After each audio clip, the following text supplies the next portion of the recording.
እኛ የሀገር ኢትዮጵያ ይሄ ከተማ ድሬዳዋ የራሱን ታሪክ እንደገና እየጻፈ ያለ ከተማ ነው። እናንተ የዚህን ከተማ ታሪክ እንደገና እየጻፋችሁ ያላችሁ አመራሮች ናችሁ። የሀገሬው ሕዝብ ኢትዮጵያ የምትባለው ሀገር ኢትዮጵያን እየመሩ ያሉ መሪዎች ታሪክ እንደገና እየጻፉ ያሉ ሰዎች ናቸው። እስኪ ይህን ታሪክ ከትውልድ ከብሔራዊነት ከሲቪክ ማኒፌስቶ አንጻር እንቃኘው። ለምንድን ነው እንደገና ታሪክ መጻፍ ያለበት? ለምንድን ነው ትርክት እንደገና መጻፍ ያለበት? ለምንድን ነው ስቶሪ እንደገና ሪቶልድ መሆን ያለበት ብላችሁ ብትጠይቁ ብዙ ምክንያት ታገኛላችሁ። ዋና ዋናዎቹ ግን አገሮች፣ ከተሞች ከወረሱት ቁስል ወጥተው ወደ እድገት ምህዋር መግባት አለባቸው። እንደዛ እንዲሆን እንደገና ታሪክ መጻፍ አለበት፣ ትርክት እንደገና መጻፍ አለበት። ሌሎች ለነሱ የጻፉላቸው ለምን ሰልፍ ሄልፕለስነስ የሚያመጡ ነገሮችን አሽቀንጥረው ጥለው አዲስን ሪያሊቲ አዲስን ሁኔታ የሚያቋቁም ትርክት መጻፍ አለባቸው። ትውልዶች አዲስ ውርስ ያስፈልጋቸዋል። ሆነ ብለው አቅደው በሚያመጡት ለውጥ ምክንያት የሚዋለደው አገራዊ ትራንስፎርሜሽን አዲስ ውርስ ነው። ይሄ ውርስ ትርክት ያስፈልገዋል። ዝሆን በ3 እና በ4 ዓመቱ በፓርኮች ላይ የሚታሰርበት እንትን አለ እና የሆነ ትንሽዬ ብረት በሷ ላይ ይታሰራል። ትልቁ ሆኖ 200 ብና እንግዲህ ዝሆን ብዙ ዓመት ነው የሚኖረው። ብዙ ዓመት ከሚኖሩ እንስሶች አንዱ ነው። ትልቅ ሆኖ ግዙፍ ሆኖ በዛች ሰንሰለት ነው የሚታሰረው እና በዛች ብረት። ችግሩ ሰዎች መጀመሪያ ያሰሩት በትንሽነቱ ነው። ተልቆም ቢሆን ይታሰራል። ለምን ሰልፍ ሄልፕለስነስ የሚባለው ተቀብሎታል። ትንሽ እኮ ገፋ ቢያደርገው እንትን ይላል፣ ብረቱ ይፈራቀቃል፣ ይገነጥላል። ችግሩ አእምሮ ላይ ነው ያለው፣ ችሎታው ላይ አይደለም፣ ካፓቢሊቲው ላይ አይደለም። ሪራይቲንግ ስቶሪስ ሪራይቲንግ ናሬቲቭ ለምን ሰልፍ በራሳችሁ ምክንያት ሌሎች ያበጁላችሁ ወድ መተቀበላችሁ ታሪክ ተቀበላችሁ በራሳችሁ የማድረግ አቅም ላይ ያበጃችሁትን ለከት አሽቀንጥሮ ይጥላል። አዳዲስ ፖሲቢሊቲስ ሪልምስ ኦፍ ፖሲቢሊቲስ ፖቴንሻል ኤክስፓንሽን ኦፍ ፖቴንሻል ሪች ኦፍ ሆራይዘን ያመጣል። እንደገና ታሪክን መጻፍ ማለት ትርክትን ማቋቋም ማለት የነበረውን መካድ አይደለም። ይልቁንስ ለወደፊቱ የሚሆነው ነገር ትላንት የነበረው ነገር ነው ብሎ ለማቋቋም የሚደረገው ማለት አሽቀንጥሮ መጣል ነው። ሪፊውዝ ማድረግ ነው፣ ኖ ማለት ነው። ኦኬ the past is the past but today and tomorrow will be different from the past። እሱ ነው ቁም ነገሩ። to rewrite is not to deny what was but to refuse that must be all that will ever be ማለት ነው። so እኛ ማንን እኛ በተግባር የተጋን የሆነን ተራራ ለማንቀሳቀስ የምንሞክር ታታሪ ትውልድ ነን። ኢትዮጵያ ማነች? ጥንታዊት ነች። ብዙ ቁስል አለባት። ያልተጨረሱ ብዙ ነገሮች አሉባት። አልተጨረሰችም። ራሷ ኔሽን ቢልዲንግ ስቴት ቢልዲንግ ተቋማት ግንባታ አልተጠናቀቀም። ግን ቢሆን ወደ ላይ የተምዘገዘገች ያለች ወደፊት እየሮጠች ያለች የተነቃቃች የበረታች ሀገር ነች። ድሬዳዋስ መልቲካልቸራል ነች። ብዝሃነት አላት። አንደር ሴሌብሬትድ ነች። ብዙ ነገር አላት፣ አይታወቅላትም። ግን እንደገና ለመወለድ በትላንት ማነው ጸጋዬ እሸቱ ነው ድሬዳዋ ምናምን እያለ ባቡር መጣሁ ተሳፍሬ ምናምን እያለ ዲፋይን ባደረጋት ሳይሆን ትላንት ባቡር ነበር፣ የስ ዛሬ ደግሞ ሌላ ነገር እየወለደች ሁልጊዜ በእንቅስቃሴ በእድገት በለውጥ ላይ ያለች ከተማ ነች። ሪራይቲንግ ማለት ሪብራንዲንግ አይደለም። ኮዱን ራሱ ዋናውን ኮድና ብሉፕሪንቱን መቀየር ነው። ድሬዳዋ እንደዚህ ሆነ ሳንቀይራት ሲቲ ኦፍ ኢኖቬሽን ሳቶ ምናምን ሪብራንድ ማድረግ አይደለም። the very thing the very mindset the very blueprint ፋንዳሜንታሊ መቀየር ነው። የቀለም መቀባት አይደለም። ሪራይቲንግ ማለት ነጭ ነበር አይ ቢጫ ነው የሚሻለው ብሎ መቀባት አይደለም። ቀለም የሚቀባበትን ግድግዳና የምንቀባበትን መንገድ ፋንዳሜንታሊ መቀየር ነው። ሶ ሪራይት የሚያደርጉ ስቶሪያቸው እነማን ናቸው? ሌላ የውጭ አዳኝ የማይፈልጉ የውጭ እርዳታ የማይፈልጉ በራሳቸው የሚገፉት ለውጥ በራሳቸው በገዛ ራሳቸው አቅም የሚገፋ ትራንስፎርሜሽን ለማምጣት ቆርጠው የተነሱ ሰዎች አመራሮች ከተማ ውጤት ነው። that is what rewriting story is so ምንድነው እንደገና ቢጻፈው ኢትዮጵያ የቁስል ውርስ አለ፣ የዲስኮኔክሽን ውርስ አለ። ይሄ ወደ ስትራቴጂክ ግሎባል ኢንቴግሬሽን፣ ወደ ሪጂናል ኢኮኖሚ ቀጠናዊ የኢኮኖሚ ሀያልነት፣ ወደ ዓለም አቀፋዊ የንግድ ምህዋርነት የሚቀየር አገር ወደሚለው ትርክት ነው መጻፍ ያለበት። የጋራ ታሪክ የሌለ ምናምን ብሎ የሚያምኑ የሚጠላሉ ብሔሮች ሀገር ነች የሚባለው እንደዚያ ኮኦፕሬቲቭ ፌደራሊዝም ይስ ብዝሃነት አለ ግን ይተባበራሉ። በፉክክርና በእንትን መካከል ባላንስ ያደርጋሉ በውድድር መካከል። እንደገና ደግሞ የተለያየ ቢሆንም ሲቪክ ናሽናል አይደንቲቲ ያላቸው ዜጎች የሚሆኑበት ፋንዳሜንታል ሳለ ቢሳይድስ ዘር ኤትኒክ አይደንቲቲ ማለት እንደዛ ብሎ ነው ሪራይት መደረግ ያለበት። ኢትዮጵያ የኢንኮምፕሊት ሪቮሉሽንስ ያልተጠናቀቁ አብዮቶች ያልተጠናቀቁ ፕሮጀክቶች በደንብ ፍሮዝን ያልሆኑ እንትኖች መሆኑ ቀርቶ ኢትዮጵያ ቫልዩ ድሪቭን ጋቨርናንስ እሴት የሚነዳው በእሴት ላይ የተመሰረተ አስተዳደር ኤክስኪዩሽን ፎከስ የሆነ መፈጸም ላይ የተመሰረተ መጨረሻ የተመሰረተ አስተዳደር ስርዓት ያቋቋመች አገር ነች የሚለው እንደገና ሪራይት መደረግ ኢትዮጵያ በትራውማ ድሪቭን ናሽናሊዝም በችግር በጥቃት በጉዳት ላይ የተመሰረተ ብሔርተኝነትና ማንነት ቀርቶ ዊዝደም ቤዝ ፓትሪዮቲዝም ጥበብ ማወቅ መረዳት ላይ የተመሰረተ አረበኝነት የምትገነባ አገር ነች ተብሎ ነው መጻፍ ያለበት። ኢትዮጵያ የማጣት የማነስ ከሞኝ ደጃፍ መፈር ይቆረጣል እንደሚባለው ከደጃፏ ብዙ ነገር ተቆርጦ የተወሰደባት ሞኛ ሞኝ ገራገር አገር ነች የሚለው የጦት አገር ነች የሚለው ባህር ያጣች እምነት ያጣ የሚታመኑ ተቋማት የሌላት ደካማ ሀገር ነች የሚለው ነገር እንደገና ሊጻፍ ይገባል። እንዴት ይጻፍ? እንደገና ያጣችውን የምታገኝ ሀገር ነች። በዲፕሎማሲ በስትራቴጂ የተቀማችውን በፍትሃዊነት የተወሰደባትን ነገር ሪክሌም ታረግ ሀገር ነች። እሱም ብቻ አይደለም ለወደፊት የሚያስፈልጋት ትላንት ያስፈልጋት የነበረ ያልነበራትን ተመልሳ የምታገኝ ሀገር ነች። በድምር ፕሮስፐረስ ነሽን ነች የሚለው ነው ሪራይት መደረግ ያለበት። ድሬዳዋስ ከጠፋ ባቡር ጋር አብራ ተሰፍታ የምትታይ ከተማ ሳትሆን ስማርት ሞቢሊቲ ባቡር አሁን ስማርት ሞቢሊቲ እና ሎጂስቲካል ሬናይሰንስ የትና ማንኛውም መንገድ ነገሮችን የምታንቀሳቀስ ነገር ቀን ሰዓት ጊዜ ሰው ልጅ የሚቆምባት ሳይሆን የሚንቀሳቀስባት ሲቲ ኦፍ ሞሽን ነች። ሲቲ ኦፍ ላይትስ ነች። ሲቲ ኦፍ ሆፕ ነች። መግቢያ በር ነች። ድልድይ ነች። ትላንት ዛሬና ነገ የምታገናኝ አዲስ አበባና ጅቡቲ የምታገናኝ ትውልዶችን የምታገናኝ ድልድይ ነች ተብሎ ነው ሊጻፍ የሚገባው። ድሬዳዋ ፓሲቭ መልቲካልቸራሊዝም ብዝሃነት አለባት። ፓሲቭ እንትን አይደለም ነው ሊጻፍ የሚገባው።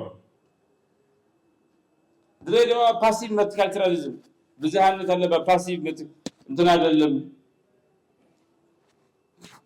ደም መቃባት የለም። ሰላም አለ። ሰላም ማለት ምን ማለት ነው?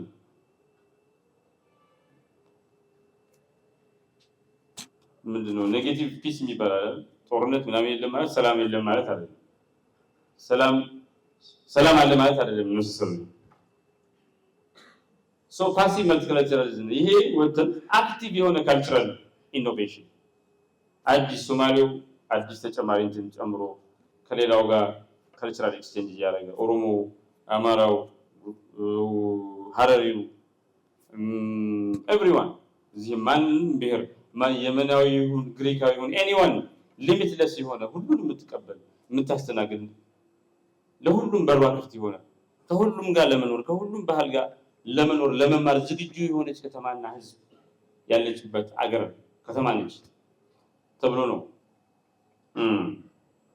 ክሪኤቲቭ ኢኮኖሚ አርት ካልቸር ምናምን በሰላም መኖራችን ብቻ ሳይሆን እሱ ገንዘብ ሀብት ሆኖ መምጣት አለበት። ከሰከንድ ሲቲ የሁለተኛ ከተማ ማይንድ ሴት ወጥቶ ፊውቸር ፎርጂንግ ነገን የምታቋቁም ፈርስት ሙቨር ሲቲ ሁለተኛ ከተማ ነች። ግን ቀድማ በሙቭመንት ቀድማ በምታደርገው እንቅስቃሴ አንደኛ ትሆን ትችላለች። የማይገናኝ ዲስፍራንቻይዝድ የሆነ የተነጠለ ጥግ ላይ ያለ ወጣት የሚኖርባት ከተማ ሳትሆን በጣም አክቲቭ የሆነ የወጣቶች ምክር ቤት፣ ሲቪክ ላብስ እና የኢኖቬሽን ማዕከላት ያሉባት አክቲቭ የሞሽን ከተማ መሆን አለባት። እሱ ነው ሪላይት የሚደረገው ነገር። ድሬዳዋ ውስጥ ወፍራሙ ቀጭኑ እኩል ሯጭ የሆነበት ኤኒዋን ካፓብል ኦፍ ሙቭመንት ሌላ ቦታ መሮጥ የሚከብደው እዚህ ሲመጣ የሚሮጥባት በሩጫ አቅሙ ላይ የሆነ ነገር የሚጨምር ሲቲ ኦፍ ሞሽን ልትሆን ይገባል። ራሳችን እንዴት ነው የምንጽፈው? ራሳችን እንደገና እንዴት አድርገን የምናቋቁመው? ማንነታችን የምናቋቁመው? ናሬቲቭ ሊደርሺፕ ያስፈልጋል። ናሬቲቭ መሪ ይጠይቃል።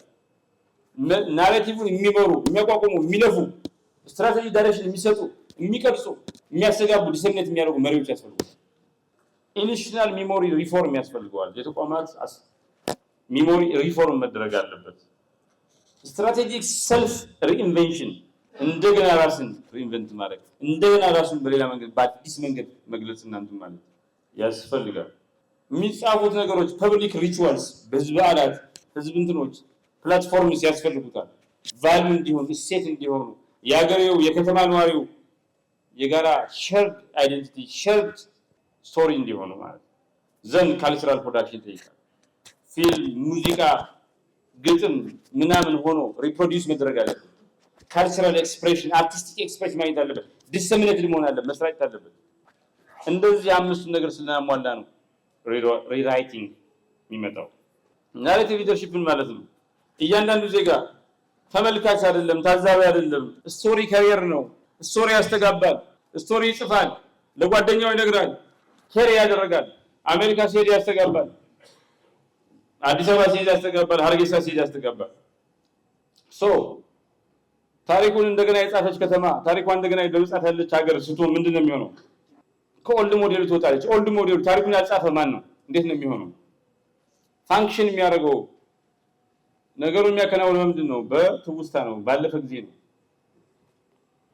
ታሪኩን እንደገና ያጻፈው ሀገርና ከተማ ግን ፋንክሽን የሚያደርገው በሚሽን ነው፣ በራዕይ ነው፣ ለወደፊቱ በሚያደርገው ነገር ነው። ታሪኩ እንደገና ያልጻፈ ከተማና ሀገር እንዴት ነው የሚያነበንበው? የሚያስታውቅ እንትን የሚለው የሚጽፈው የሚናገረው ምንድን ነው? ትራውማ ነው፣ ያለፈ ችግር ነው። እንደዚህ የተደረኩ ነው። ታሪኩ እንደገና የጻፈ ሀገርና ከተማ ሲሆንስ የሚያስተምረው ምንድን ነው? ትራንስፎርሜሽን ነው፣ ለውጥ ነው። ታሪኩን ያልጻፈ ሀገር እንደገና ያልጻፈ ከተማ ትርክቱን ያላቋቋመ ሀገርና ከተማ ምንድን ነው? ሌላውን ነው ኮፒ የሚያደርገው። ትርክቱን ሳክሰስፉሊ የጻፈ ሀገርና ከተማ ግን ኦሪጂናል የሆነ ፊውቸር የመጻኢውን የራሱን እድል የሚከትብበት የሚያቋቁምበት አዲስ የራሱን መንገድ ነው የሚተልፈው። ታሪኩን እንደገና ያልጻፈ ከተማና ሀገር መፍትሄ ከሆነ ነገር የሚጠብቀው ሚራክል ነው የሚጠብቀው፣ ተአምር ነው የሚጠብቀው። ታሪኩን ሳክሰስፉሊ እንደገና ትርክቱን እንደገና ሳክሰስፉሊ ያቋቋመ ግን ለችግሮቹ አገር በቀል መፍትሄ ያበጃል፣ አገር በቀል መፍትሄ ያቋቁማል። ታሪክ እንደገና ያልጻፈ ሀገር ትርክቱን ያቋቋመ ሀገር ከተማ ሚዲያከሬት ኢንተሮሬት ያደርጋል፣ ረብሽ ነገሮች እንትን ያደርጋል። ታሪክ እንደገና የጻፈ ከተማና ሀገር ትርክቱን ያቋቋመ ሀገርና ከተማ ግን መጨረስን ኤክሰለንስን ዲማንድ ያደርጋል። ታሪኩ እንደገና ያልጻፈ ትርክቱን ያላቋቋመ ሀገር ትላንት አያቶቹን ምናምን ያመልካል፣ ችግር የለውም እዛ ላይ ይቆማል። ታሪኩ እንደገና ያቋቋመ ሀገር ግን በአያቶቹ ኦነር ይሰማዋል፣ ክብር ይሰማዋል።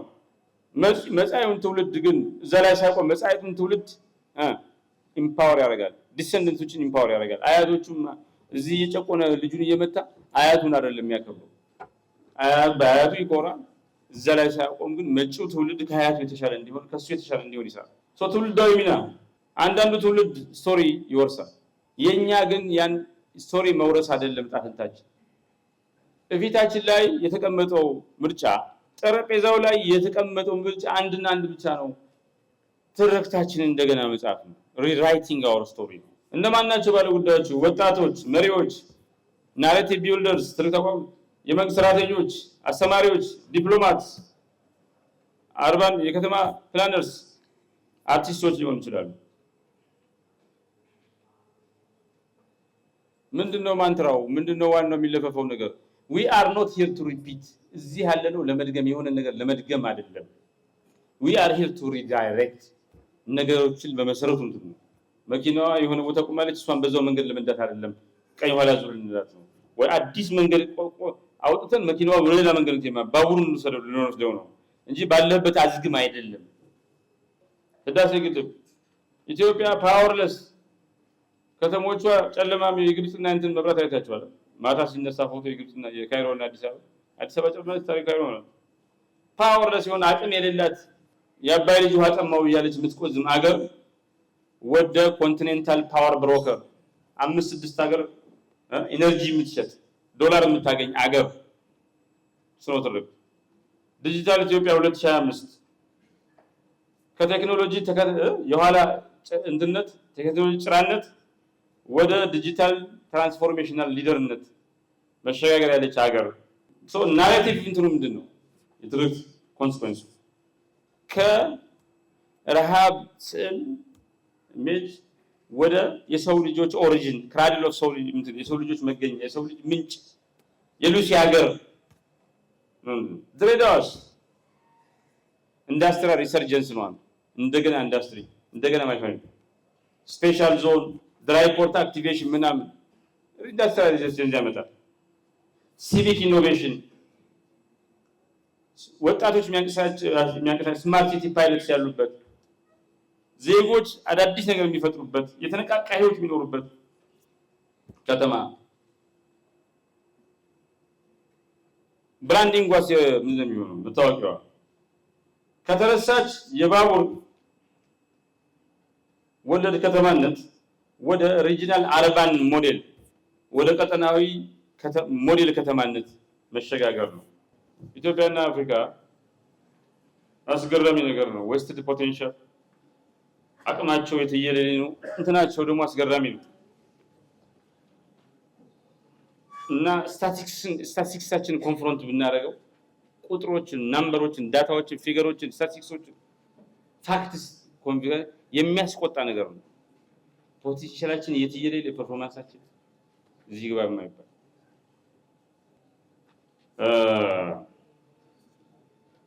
ግን ይሄ እንቆቅልሽ ይሄ ዌስትድ ፖቴንሻል እንቆቅልሽ ከታሪክ ውርሳችን ጋር ከውስጣዊ ፈተናዎቻችን ጋር እና ከውጫዊ ተጽዕኖቻችን ጋር ኮምፕሌክስ በሆነ ውስብስብ በሆነ መንገድ የተዛነቀ የተሳሰረ ነገር ነው።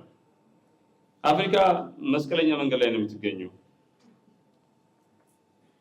በጣም ከፍተኛ ሪሶርስ አላት፣ ናቹራል ሪሶርስ አላት፣ ወጣት ፖፑሌሽን አላት፣ እየተፋጠነ ያለ ዲጂታል ትራንስፎርሜሽን አለ። ግን አሁን ከፖቴንሻል አንጻር ስናየው አፈጻጸሙ በጣም ዝቅተኛ ነው። ኢትዮጵያ የአፍሪካ ግራውዝ ሚራክል ነች። አሁን አይኤምኤፍ የሚለው 6.5% አድጋለች። ይሄ የአፍሪካ አንደኛ ነው።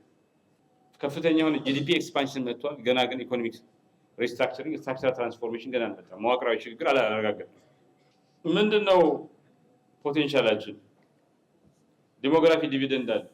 የህዝብ ቁጥር ፖፑሌሽን አጠቃላይ ዓለም ውስጥ የህዝብ ቁጥር መቀነስ አለ። ፖፑሌሽን ሽሪንክ የሚሉት ደግሞ በጣም ኢምፖርታንት 35 እስከ 45 የሚሆኑ እድሜ አንዲት ሀገር ያላት ከፍተኛ ቁጥር ካላት ተስፋው አለ። ይሄ እንትን ብዙ ሀገር ላይ ሽሪንክ እያደረገ ነው። ለምን ከ35 በታች አስተምሩኝ፣ ኢንቨስት አድርጉብኝ፣ ምናምን ስኪል ስጡኝ፣ እውቀት ስጡኝ የሚል ነው። ከ45 በታች በላይ አክሙኝ ምናምን የሚል አዲስ ነው እንትን የሚል መሀል ላይ ይሄ ያወቀ ኤክስፒሪየንስ ያለው ሬዲሜድ እንትን ነው ስራ ላይ ይገባል። የሰራውን ደግሞ ሕክምና ላይ ምናምን በሽታ ላይ አያወጣም፣ ሴቭ ያደርጋል። ሶ ለሀገር ተስፋ ነው፣ ለሀገር ምንትን ነው። ይሄ አፍሪካ ውስጥ አጠቃላይ ፖፑሌሽን ነምበሩ ፖፑሌሽን ይሄ በጣም ኢምፖርታንት ኤጅ የሚባለው 35 እስከ 45 ቁጥሩ ከሌላው ዓለም የተለየ ስለሆነ አፍሪካ ተስፋ አላት፣ ፖፑሌሽን ዲቪደንድ አለ። የኢትዮጵያ ደግሞ ዋን ኦፍ ናይጄሪያ እና ኢትዮጵያ ቶፕ እንትን ያላቸው የተፈጥሮ ሀብት በከፍተኛ ደረጃ አፍሪካ ውስጥ አለ። ኢትዮጵያ ሲግኒፊካንት አግሪካልቸራል እና ኢመርጂንግ ሚነራል ፓወር ሃውስ እየሆነች ነው። አፍሪካ ግሮዊንግ ኢንቴግሬሽን አለ፣ እያደገ የመጣ ግንኙነት አላት ከዓለም ጋር። ከዚህ በፊት የዓለም አቀፍ ንግድ አፍሪካ በጣም ከፍተኛ ነው። የቴክኖሎጂ አክሰስ ከፍተኛ ነው። ኢንፎርሜሽን መቀየሩ በጣም ከፍተኛ ነው። ኖሌጅ ትራንስፈር፣ ኢንቨስትመንት ዳይቨርሲፊኬሽን አለ። ኢትዮጵያ የፎሬን ዳይሬክት ኢንቨስትመንት የውጭ ኢንቨስትመንት ለመሳብ ከፍተኛ ጥረት እያደረገ እየተሳካላት ነው። ፖለቲካል ዊል አለ። ምን ብዙ የአፍሪካ ሀገር አመራሮች የአፍሪካ መንግስታት የህዝባቸውን ህይወት መቀየር ይፈልጋሉ። አሁንም ግን ፐርሲስተንት የሆነ ፖቨርቲ እና ኢንኢኳሊቲ አለ። ጋቨርናንስ ቻሌንጅ አለ። ኢንፍራስትራክቸር የመሰረተ ልማት አቅርቦት ችግር አለ። ዳይቨርሲፊኬሽን በጣም ሊሚትድ ነው። ኢንዱስትሪያላይዜሽን በጣም ሊሚትድ ነው። የትምህርትና የጤና መስፋፋት ጋፕ አለ። ውጫዊ ነገሮች አሉ። ብዙ ውጫዊ ፋክተሮች አሉ። እንቆቅልሹ ምን ላይ ነው? ከፍተኛ ፖቴንሻል አለ፣ ከፍተኛ አምቢሽን አለ። ፖቴንሻልና አምቢሽኑ አይገናኝም። ፐርፎርማንሱ መሀል ላይ ከርቴል ነው፣ ዝቅተኛ ነው። ይሄ ብዙ ነገር ምክንያት ነው። ይሄ ደግሞ የሚሆነው በጥረት ስለማናደርግ አይደለም፣ ኦር የቪዥን ችግር የራዕይ ችግር አይደለም። ፎርሚደብል የሆነ ከፍተኛ ኢንሰርመንተብል የሆነ ኢነርጂ እንትን ቻሌንጅ ስለሚያጋጥም ነው እንጂ አፍሪካ ሃይ ጂዲፒ ግሮዝ አለ፣ ግን ሎው ዴቨሎፕመንት ኢምፓክት ነው ያለው። ኢኮኖሚ በጣም እያደገ ነው፣ ግን አሁንም 12 ሚሊዮን ስራ የሚፈልጉ ወጣቶች አሉ። ሶ አፍሪካ ወደፊት መጓዝ ካለባት መልቲ ፈሰት ባለብዙ መልኩ አሰራር ሶሉሽን መፍትሄ ይፈልጋል። ፈርጀ ብዙ የሆነ መልቲ ፈሰትድ አፕሮች መከተል አለባት። አስተዳደርና ተቋማትን ማጠናከር፣ የአስተዳደር ስርዓትን፣ የመንግስት አሰራር፣ ጠንካራ የሆነ ሮበስት የሆነ ኢንፍራስትራክቸር ኤክስፓንሽን፣ ኢኮኖሚክ ዳይቨርሲፊኬሽን እና ስትራቴጂ ማስፋፋት፣ አካታች የሆነ እድገት፣ ቀጠናዊ ትብብርና ለውጭ ተጋላጭ የሆነባቸውን ጉዳዮች ለይቶ ተጋላጭነትን መቀነስ ይጠይቃል። የኢትዮጵያና የአፍሪካ ሙሉ አቅም እውን ለማድረግ ከፈለገ ጉዞ ማራቶን ነው የሚሆነው። ስኖት ስፕሪንት የ100 ሜትር ሩጫ አይደለም፣ የምንም ማለት የአፍታ ሩጫ አይደለም። ኢትስ ጎይንግ ቱ ቢ ማራቶን። ትዕግስት ይጠይቃል። ለረጅም ጊዜ 42 ኪሎ ሜትር እንደሚሮጠው ሰው ረጅም ርቀት ለመጓዝ አስበን መነሳት አለብን። ስታቲስቲክሱ ስናይ ልብ ይሰብራል። በት የኛም መሆን ያለበት ግን እንቆቅልሽን መረዳት ማወቅ እና እሱ ሊፈታ የሚችል ስትራቴጂ መንደፍና በዲሲፕሊን መፈጸም ነው። የአፍሪካ አክቹዋል ፐርፎርማንስ እና ግሮዝ ፖቴንሻል አስገራሚ ነው። እንቆቅልሽ ነው። ዓለም ውስጥ ካሉ ግሮዝ ሚራክል እንትን ግሮዝ ፓራዶክስ ስትራይኪንግ የሆነ ኢኮኖሚክ ፓራዶክስ የዚህ ዘመናችን ኢኮኖሚክ በጣም አስገራሚ እንቆቅልሽ ኢኮኖሚ እንቆቅልሽ ከሚባሉት መካከል የአፍሪካ ግሮዝ ፖቴንሻል እና ፐርፎርማንስ ሪያሊቲ መካከል ያለው ጋፕ መስፋት ነው። የአፍሪካ ግሮዝ ፓራዶክስ የእድገት እንቆቅልሽ ምንድን ነው? የአፍሪካ ውስጥ ከፍተኛ እድገት አለ፣ ግን ፐርሲስተንት የሆነ ፖቨርቲ አለ፣ ድህነት አለ። 464 ሚሊዮን ድሆች አሉ። ከፍተኛ የሆነ የመሰረተ ልማት አቅርቦት ችግር አለ፣ ጋፕ አለ። ከፍተኛ የሆነ ፈንዲንግ ግን አለ። 80% ፕሮጀክቶች ተጀምረው ይቆማሉ። ከፍተኛው ቁጥር ያለው በጣም ኢነርጂ ያለው ወጣት አለ። ስራ አጥነት አለ። ከፍተኛ የሆነ ተፈጥሮ ሀብት አለ፣ ግን ኢነርጂ ፖቨርቲ አለ። 600 ሚሊዮን አፍሪካውያን የኃይል አቅርቦት የላቸው፣ ኢነርጂ ፖቨርቲ ያላቸው፣ ግሪድ ኤሌክትሪሲቲ አክሰስ የላቸው። ኢትዮጵያ IMF እንደሚለው በ2025 6.5% አድጋለች። ፊች ሶሉሽንስ የሚባለው በ2025 7% አድጋለች፣ በ2026 7.2% አድጋለች ይላል። በአፍሪካ ሶስተኛው ፋስተስት ግሮዊንግ ኢኮኖሚ ይሆናል። ይሄ ሁሉ እድገት እያመጣን ግን ገና ስትራክቸራል መዋቅራዊ ሪፎርም አላመጣም። ብዙ ተስፋ አፍሪካ ነምበር 1 ፐርፎርመር ምናምን ነው፣ ግን ማክሮ ኢኮኖሚክ እንደምን ስትራክቸራል ሪፎርም ገና አላመጣም። ኦፍ ኮርስ ስትራክቸራል ሪፎርም ጊዜ ወስዳል። ቅድም እንዳልነው ኦን ዘ ራይት ታርጌት ብዙ ነገር ሰራ እና ፊገር ስታያቸው መሪዎች ሊደነግጡ ይገባል። ነው ብለው መነሳት በልገው ነው። ዜጎች ከመሪዎች ጎን ቆመው አግዘው ይሄን ሁኔታ መቀየር ያስፈልጋል። ዜጎች ለለውጥ መነሳሳት አለባቸው። ቢኮዝ አፍሪካ ወይ ትቀየራለች ወይ ትወድቃለች ነው ምርጫው። አፍሪካ እንዴት ነው ከዚህ ሃይ ፖቴንሻል ዊክ ፐርፎርማንስ ከፍተኛ አቅም ግን ዝቅተኛ አፈጻጸም ከሚባል ትራፕ ውስጥ ወጥታ ከዚህ ሳይክል ብሬክ አድርጋ አዲስ ነገር የምትፈጥረው? ብድር ላይ የውጭ እርዳታ ላይ ከተመሰረተ እድገት ወጥታ ወደ ምርታማነትና እድገት ምህዋር ስትገባ ነው።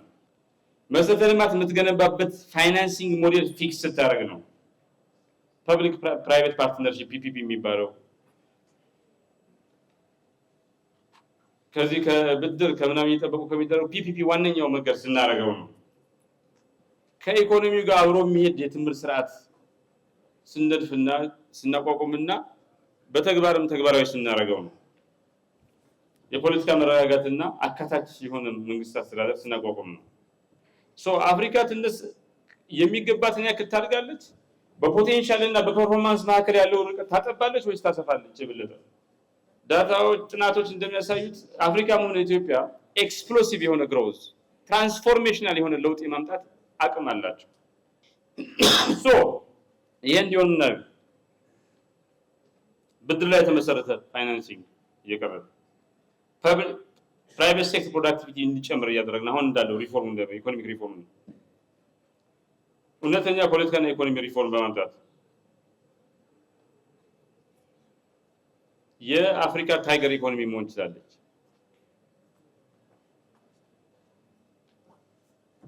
ምርጫው እጃችን ላይ ነው ያለው።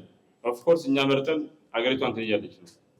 ይበልጥ የሚያናድድ ዴታ ደግሞ ላቅርብላችሁ። ሲንጋፖር እና ጃፓን ቨርሰስ አፍሪካ እና ኢትዮጵያ ድሬዳዋን ትቻል። ሲንጋፖር እና ጃፓን በፖቴንሻል እና በአክቹዋል ፐርፎርማንስ ሲንጋፖር እና በአንድ በኩል አፍሪካ እና ኢትዮጵያ በኩል እናወዳደራቸው። ሚስድ ኦፖርቹኒቲስ ቴክን አድቫንቴጅ በሚለው እናወዳደራቸው። ሲንጋፖር እና ጃፓን በአንድ በኩል ኢትዮጵያ እና አፍሪካ በታሪክ በምናምን ማለት እንዴት እንደጀመሩ እኒ ሲንጋፖር እና ጃፓን ስካርሲቲ ጥረት ነበራቸው። አፍሪካ አባንዳንስ ነበራት። ሲንጋፖር እና ጃፓን ከምንም ወደ ሁሉም ነገር ያደጉ ናቸው። from nothing to everything። ሲንጋፖር 1965 ላይ ስዋምፒ የሆነ ረግረጋማ የሆነ ብሎ ልክ እንደ ዲሲ አሁን በጣም ብዙ ጥቁሮች አሉ። አንዱ ምክንያት ይሄ ሆምስቴድ ሎ አክት ያኔ ስሌቭ ትሬድ አቦሊሽ ሲያደርግ ነው። ሁለተኛው ደግሞ ነጮቹ ብዙ እንትና ያቁም ማላሪያ እንትና አይሉም፣ ትሮፒካል ዲዚዝ ነው ማላሪያ አይቋቋሙትም። ጥቁሩ ከአፍሪካ ምናምን የሄደ ነው እና ዲሲ በጣም ስዋምፒ ነበረች። ሁሉ ረግረግ ነው ከተማው እና እያጸዱት ነው። ይሄ ማነጠፍ ነው የሚባለው ምንድን ነው? ሲንጋፖር እንደዛ ነች የነበረችው። ተፈጥሮ ሀብት የላትም። ማሌዥያ ላይ ለውሃና ውሃ እንኳን አቅርቦታ ከማሌዥያ ላይ የተመሰረተ ነበር እና 10% ወጣት አንኢምፕሎይመንት ነበራት። ጃፓን በ1945 ከሁለተኛው ዓለም ጦርነት በኋላ እንትን ነው 40% ከተሞቿ ወድመዋል። ዜሮ የሚባል ኦይል ሚነራል የላትም። ዜሮ የሚባል እንትን ጃፓን እንትን የምትባለው ማነች ኪዮቶ የምትባለው ከተማ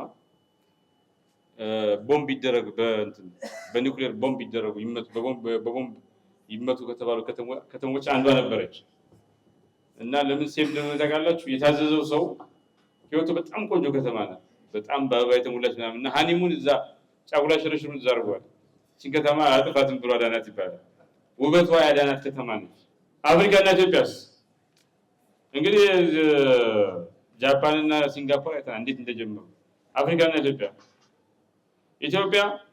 36.3% አረብ ላንድ የሚታረስ መሬት አላት። የጃፓን 2 እጥፍ ነው። ቫስት ሃይድሮ ፓወር ፖቴንሻል አላት 45000 ሜጋዋት በላይ በቅኝ ተገዝታ አታውቅም። አፍሪካ የዓለምን 30% ሚኒራል ሪዘርቭ አላት። ግን የዓለም ማኒፋክቸሪንግ ኮንትሪቢዩሽን አፍሪካ 2% ብቻ ነው። while 30% ኦፍ ሚነራል እንትን ይያለ ማለት አፍሪካ ያባከነችው አቅም ነው። ኤዥያ በተለይ ሲንጋፖር እና ጃፓን የሌላ አቅም ነው የፈጠሩት ያልነበረ ነገር ማለት። ለምሳሌ ሀገራችን 7% አድጋለች፣ ወደ ፕሮስፐሪቲ አልተቀየረም። በኢህአዴግ እድገታውን ለምን ቦሮዊንግ ፍሮም ዘ ፊውቸር በጣም ዴት እንትን ነው። አሁን እያስተካከልን ያለ ነው ምንድነው? ብድር እየቀነስን ማክሮ ኢኮኖሚክ ሪፎርም ምናምን ያለው ምንድነው? ይሄን ማስተካከል ነው። በፊት ዴት እንትን ነበር። ወደ ሀብት ወደ ምናምን ቦሮዊንግ ከወደፊት ከሚቀጥለው ጄኔሬሽን ቦሮ ያደርጋል። በዓለም ውስጥ 20 ፈጣን ኢኮኖሚ ያስመዘገቡ ከሚገኙት ሀገራት ውስጥ 12ቱ አፍሪካ ውስጥ ይገኛሉ። ግን ፖቨርቲ ድህነት የሚፈለገውን ያክል አልቀነሰም። ሲንጋፖር በ30 ዓመት ከ3ኛው ዓለም ሀገርነት ወደ ቀዳሚ ሀገር ወደ 1ኛው ዓለም ሀገርነት ገብታለች።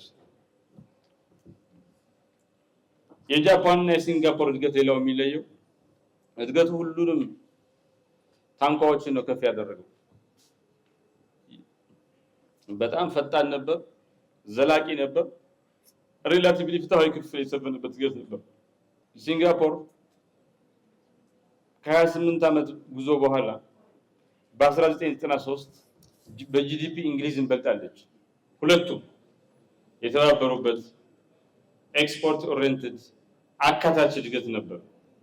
ሲንጋፖር 100% ኤሌክትሪፊኬሽን 100% ዜሮ ብላክ አውት ነው ያላት። ግን ኢነርጂ ሶርስ በጣም ብዙ ነው እንትናቸው። ቆሻሻን ወደ ኢነርጂ ቀይረውታል። ንጹህ ነው ብቻ አይደለም፣ ቆሻሻ የነበረውን ሀብት አድርገውታል። እያንዳንዱ ቆሻሻ ወደ ኢነርጂ ነው የሚቀይረው። ኢነርጂ ከተቀየረ በኋላ ደግሞ ለሌላ ነገር ያገለግላል። ዌስት ማለት ምንድነው የሚያበሳጨው? ኢትዮጵያ ለምሳሌ 2 እጥፍ የሚታረስ መሬት አላት። ኦፍ ኮርስ አሁን ትልቁ ነገር በስንዴ ራሳችን እንችለናል አናስገባ። ትልቅ ግን ሌላም ብዙ ማድረግ ነገር ያለብን በምግብ እንትን እየተቀየረ ነው። ይሄ ግን ይሄ ሪሰንት ሪያሊቲ ስለሆነ ነው እንትን ያለው። በመሰረቱ የሆነ ድሮ የነበረው የሶቪየት ስታይል ፋርሚንግ ምናምን ገሎት እንትን ብሏል። ኤዥያ እንትኖቿን ነፃ አድርጋ አርሶ አደሮች አሉ ከሳብሲስተንስ አወጣ ዓለምን እየመገበች ነው። ያምናል ምናምን አለ። ሲንጋፖር እና ጃፓን ፓወር ፕሌየርስ ሆነዋል። ኦፍ ኮርስ እኛም እየቀየር ነው። የተረጅነት የጥረ ተረጅነት እንትን አውጥተናል።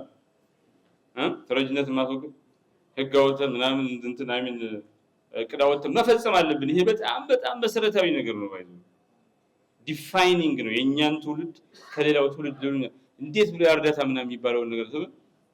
ይሄን ታሪክ የጃፓን እና የእንትናን ታሪክ ስታነቡ ይሄ ጸረ ምንድነው ኤግዛክት ስሙ የተረጅነት እንትን ማለት ምናምን እቅድ ምናምን የሚባለው ወይ ማወያ ሰነድ የወረደላችሁ በጣም ትክክለኛ ግን መፈጸም አለበት። ኢትዮጵያ ጃፓን መሆን ነበረባት። ከ2000 ዓመት በላይ ከ100 ዓመትም በላይ በሉት መንግስትና ስርዓት ያላት ቅኝ ግዛትን ያሸነፈች ኢንዱስትሪያላይዜሽን ምልክቶች ያሏት አገር ነች። ግን ከዚህ ቀደም የነበረው እንትን ማይሆን ነገር ላይ አውለነዋል። አፍሪካ ስትገነባ ፕሮጀክት ነው የምታሳየው። ኤዚያ ስትገነባ ግን ኢኮሲስተም ነው፣ ስርዓት ነው የምትፈጥረው። ምቾት የማይሰጠው እውነት ምንድነው? አዎ ቅኝ ግዛት ጎድቶናል። ግን ድህረ ቅኝ ግዛት በኋላ የመጣው አመራር የራሱን ኔጌቲቭ አስተዋጽኦ አድርጓል። ኢትዮጵያ ቅኝ ገዢ አልነበራትም። ሰው ጥፋተኛ ኦፍ ኮርስ ይሄ ትውልድ ልዩ የሚያደርገው ሪፎርም ነድፎ ተቆጭቶ በአገር በቀል እውቀት እንትን ብሎ ሪፎርም ነው አቤት አልፈልግም ብሎ እየሰራ ነው። መሰረታዊ አንኮምፎርታብል ትሩዝ እሱ ነው። ጃፓን ብዙ ድሎችን ፈጥራ እድሎችን ሁሉ ሳታባክን ሁሉንም ተጠቅማ አሁን ያደገች ሀገር ነች። ጃፓን እንትን ሲንጋፖር ሁሉንም እድል አሟጣ ተጠቅማ የሌለ እድልን ፈጥራ ያደገች ሀገር ነች። እኛ ብዙ እድል ፈጥረናል። ብዙ ትውልድ የተፈጠረን እድል አባክነዋል። እኛ እንደዛ አይነት ትውልድ መሆን የለ እንደ ጃፓን የፈጠርነው እንትን ይሄ ጄኔሬሽን ይሄ ትውልድ ሞቶ እንትን ብዙ ሰው ሞቷል። ይሄን ለውጥ ለማምጣት ስፒሪቱን ሞመንተሙን እንትን ብለን ቀጥለን አስቀጥለን ይሄ ሪፎርም መጨረሻ ግቡ አድርሰን ኢትዮጵያ የጀመረውን የምትጨርስ ሀገር ነች። የጀመረችው የምትጨርስ ሀገር ነች። ያልተቋረጡ የተጀመሩ ያልተጠናቀቁ ሪፎርሞች ሀገር የሚለውን ግንባራችን ላይ በደማቁ በነጭና በጥቁር የተጻፈውን ታሪክ መፋቅ አለብን። Growing fast. We are growing fast, but we are growing fast, but developing slowly. ኤዥያ ግን ግሮውም ትራንስፎርምድ ምን የሆነችው የኢትዮጵያ ወጣት ኦፍ ኮርስ ካልተጠቀምንበት ታይም ቦምብ ነው፣ ካልተጠቀምንበት ዲቪደንድ ነው። ኤዥያ አግሪካልቸር ወዘላደር መሰላል ነበር ላይ ወጣችበት። እኛ እስከ ቅርብ ጊዜ ድረስ ችግር ነበር። አሁን በስንዴ ራሳችን ችለናል። አቮካዶ፣ ቡና ምናምን እንደ ጉድ የተስፋፋ ነው። ዘን ኢት ዊል ቢካም ላደር። ያኔ ነው ከግብርና የሚገኝ ካፒታል ማኒፋክቸሪንግ ምናምን ከተሞችን የሚያነቃቃው እንትኛ ነው። ብዙ ዘመን ለምነናል። እነዚህ ያግዙ ምናምን ብለን ቤገር ሆነናል። እነ ሲንጋፖር እና ጃፓን ጥርሳቸውን ነክሰው they took their fate by the way ጃፓን ኤፍዲአይ እንዳይገባ በፖሊሲ ከልክላለች። በፖሊሲ ነው ግን አድርገዋል መጨረሻ ላይ። እኛም አሁን ዲፔንደንስ ምናምን ይቅር እያሉ ሲንጋፖሮች መንገድ እያዝን መሆን ያሳየናል። ይሄ የሚያሳየን አፍሪካ የፖቴንሻል ችግር የለባትም። እንቆቅልሹ የሚያሳየን የአፍሪካ አንደር ዴቨሎፕመንት ኢዝ ትራጀዲ፣ አስገራሚ ትራጀዲ ነው። የአፍሪካ ችግር ላክ ኦፍ ኤክስኪዩሽን ነው፣ ላክ ኦፍ ፖቴንሻል አይደለም። ዋናው ችግር የአፍሪካ አንደር ዴቨሎፕመንት ችግር የጊዜ እጥረት አይደለም፣ የባከነ ጊዜ ችግር ነው። የጃፓን እና የሲንጋፖር ታሪክ እንደሚያሳየን በፍጥነት ማደግ እና በፍጥነት ትራንስፎርም ማድረግ ይቻላል።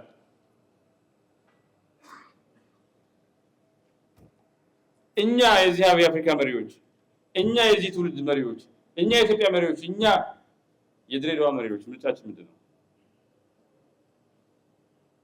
ተራ ኩራትን የድሮ ታሪክ እንትን ላይ ሞቀታማ ብርድ ልብስ ላይ ገብተን እዛው እንደሞቀን እንቆያለን ባዶ ኩራት ይዞ ወይስ ዊል ቹዝ ፕሮግረስ ኦቨር ፕራይድ? ኦፍ ኮርስ መርጠናል ፕሮግረስ። ፕራይድ ብንመርጥ ኖሮ ብዙ ነገር አናደርግም። ክሬቲቭ ዲስትራክሽን ውስጥ አንገባም።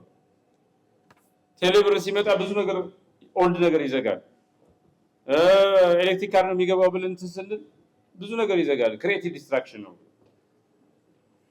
ክሬቲቭ ዲስትራክት ያደረግን ኢትዮጵያ ውስጥ ለመጀመሪያ ጊዜ ለምሳሌ ኢትዮጵያ ውስጥ ፓይለት ኬዝ ይሄ ናሙና ሰርቶ ማሳያ የሌለው መንግስት አልነበረም። ደርግ ሰርቶ ማሳያ ነበር። የሆነች ነገር አስቦ ሰርቶ የሆነች ነገር ጥሩ ነገር ሰርቷል። ኢህአዴግ እዛና እዚህ ሰርቷል። ግን ምን አልቻሉም ነበር? ማስፋት ስኬል የማድረግ አቅም አልነበራቸው። በፍጥነት ኮሪደር ልማት አዲስ አበባ ተጀመረ። የሆነች ቦታ በፍጥነት አዲስ አበባን አስደረሳት። ድሬዳዋ የሆነ ገጠር ቀበሌ ምናምን ደርሷል። ስኬል የማድረግ በፍጥነት የማባዛት በፍጥነት ሌላው ጋር የማዳረስ አቅም እንትን የመጨረስ አቅም ማለት እያደገ ነው። የፕራይም ሚኒስትር ፕሮጀክቶች ላይ የሚታዩ ይሄ ወደ ታች እየሰፋ ነው። ኢኒሺያላይዝ የሆነ ምናምን መምጣት አለበት። የበለጠ መግፋት አለበት።